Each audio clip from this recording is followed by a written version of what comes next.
დედაქალაქის საკრებულოში სხდომა დაიწყო 1 საათის წინ. დეპუტატები მერიაში მეწარმეობის ხელშეწყობის ცენტრის შექმნის საკითხს განიხილავენ. ანა წერეთელი გვერდება პირდაპირ ეთერში. ანა, როგორ მიმდინარეობს სხდომა და ხომ არ დასრულებულა ის უკვე? მეწარმეობის ხელშეწყობის ცენტრის შესახებ საკრებულოს დეპუტატები მსჯელობენ სწორედ ამ წუთებში, თუმცა იქამდე ვიდრე დაიწყებოდა აღნიშნული საკითხის არსებითი განხილვა, საკრებულოს დეპუტატებს შორის კამათი გამოიწვია ამ მიმართულებით, კონკრეტულად აღნიშნული ცენტრის ხელმძღვანელად ალეკო მარგიშვილის კანდიდატურის განხილვამ. როგორც ცნობილი არის, ალეკო მარგიშვილის კანდიდატურის განხილვას ეწინააღმდეგებიან საკრებულოს უმცირესობის დეპუტატები. ამავე მიზეზის გამო დღეს მათმა ნაწილმა მოითხოვა დღის წესრიგიდან მეწარმეობის ხელშეწყობის ცენტრის საერთო შექმნის საკითხის ამოღებაც კი. აღნიშნულ ინიციატივას კენჭი უყარეს საკრებულოს სხდომაზე, თუმცა საკრებულოს უმრავლესობამ ეს ინიციატივა არ გაიზიარა. მინისტრის მოადგილე ამბობს, რომ საგზაო სამუშაოში ფულის მოტეხვა ხდება. თქვენი მინისტრის მოადგილე და თქვენი ბიძინა ივანიშვილის მარჯვენა ხელი. როდარ ჯავახიშვილის უკრაინაში მისას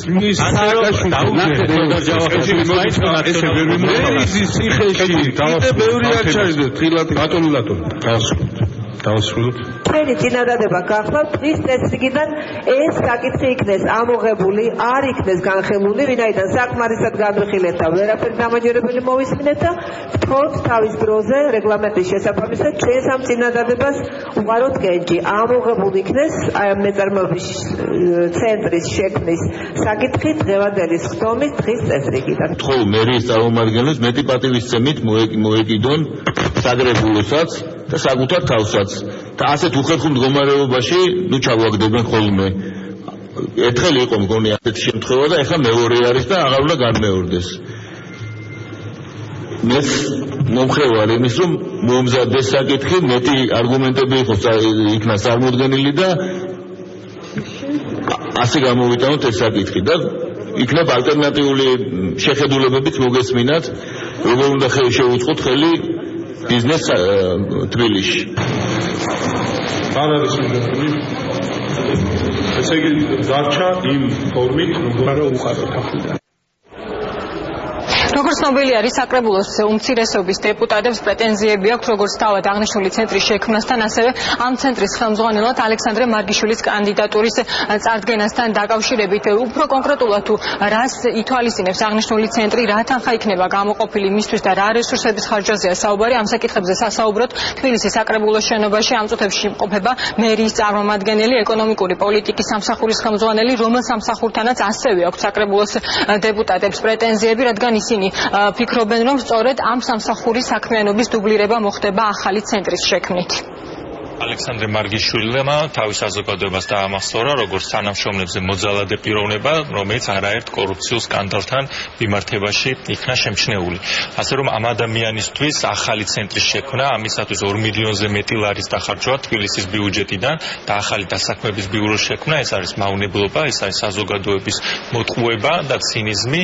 შესაბამისად, ჩვენ შეფესე კორუფციის შექმნას ხარს ვერ დაუჭერთ, ვინაიდან ეს იქნება ცენტრი, რომლის მეშვეობითაც მარგიშვილი კვლავ დაკავდება თბილისის მერიის ჩინოვნიკებთან კორუფციული გარიგებით. ეს საერთოდ ვერ ხვდები მარგიშვილთან ქართული სახელმწიფო რა ვალშივა, იმიტომ რომ ამ კაცს ვაძლევთ არანორმალურ ხელფას, სადაც მიდის, აი თავს ვევლებით და ყველგან საქმეს აფუჭებს და ამ დროს პრემიები, ხელფასები რა ფარული უნარები აქვს მარგიშვილს ვერ ხვდები.